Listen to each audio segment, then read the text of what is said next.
ദൃശ്യത്തിലെ കഥാപാത്രം വന്നത് കൊണ്ടാണ് നായികയായി മലയാളത്തിൽ രാശി വന്നത് എന്ന് വിശ്വസിക്കുന്നുണ്ടോ?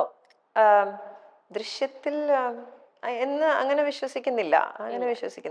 ഞാൻ അതിനു മുമ്പ് ചെയ്ത ചിത്രം ഉള്ളത് കൊണ്ടാണ് കർമ്മയോധ എന്ന് പറഞ്ഞ സിനിമ, അങ്ങനെയും ചിത്രങ്ങൾ കൊണ്ടല്ലേ ദൃശ്യത്തിൽ വന്നത്. അങ്ങനെ വിശ്വസിക്കുന്നില്ല. ഓക്കെ. ചില മീഡിയ ക്വസ്റ്റ്യൻസ് ഇറിറ്റേറ്റ് ചെയ്തിട്ടുണ്ട്? ഇല്ല, അങ്ങനെ ഒന്നും ഇറിറ്റേറ്റ് ചെയ്തിട്ടില്ല. ചില സൗഹൃദങ്ങൾ പിന്നീട് ജീവിതത്തിൽ ദോഷം ചെയ്തിട്ടുണ്ട്? അതുണ്ട്. യെസ്. അതിന് എന്താ പഠിച്ചേ? പാഠം എന്താ പഠിച്ചേ? അങ്ങനെ പാഠം എന്ന് വെച്ചാൽ നമുക്ക് കുറച്ചുകൂടെ ആൾക്കാരെ മനസ്സിലാക്കാൻ പറ്റുന്നു എന്നുള്ളതാണ്. പക്ഷെ ഒരു റിലേഷൻഷിപ്പും ഒരു ഫ്രണ്ട്ഷിപ്പും അങ്ങനെ ബ്രേക്ക് ചെയ്യാറില്ല, മനസ്സിലാക്കുന്നു എന്നുള്ളത് മാത്രം. അതുകൊണ്ട് ഇപ്പൊ അവരൊരാള് തെറ്റ് ചെയ്തുകൊണ്ട് നമ്മൾ അവരെ എൻഡ് ചെയ്തു, നമ്മൾ ഇനി അവരായിട്ടുള്ള ഒരു ഫ്രണ്ട്ഷിപ്പ് ഇല്ല, അങ്ങനെയൊന്നും ആലോചിക്കാറില്ല. പക്ഷെ ഇന്നല്ലെങ്കിൽ നാളെ ചിലപ്പോൾ അവരായിരിക്കും നമ്മളെ സപ്പോർട്ട് ചെയ്യാൻ വരും. ചിലപ്പോൾ ആ ഒരു സിറ്റുവേഷൻ കൊണ്ടായിരിക്കാം അവരങ്ങനെ ചെയ്തിട്ടുണ്ടാവാന്ന് ഉള്ളിൽ നമ്മൾ അങ്ങനെ ആശ്വസിക്കാൻ ശ്രമിക്കാറുണ്ട്. അവരൊരു അവസ്ഥ ചിലപ്പോൾ അങ്ങനെയായിരിക്കാം.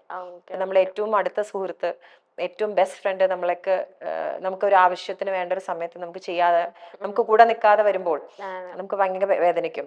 പക്ഷെ അത് പിന്നീട് നമ്മൾ ആലോചിക്കും, ചിലപ്പോൾ അത് അവരുടെ അവസ്ഥ ചിലപ്പോൾ അങ്ങനെ ആയിരിക്കാം, അതുകൊണ്ടായിരിക്കാം എന്ന് ആലോചിച്ച് സ്വയം ആശ്വസിക്കും.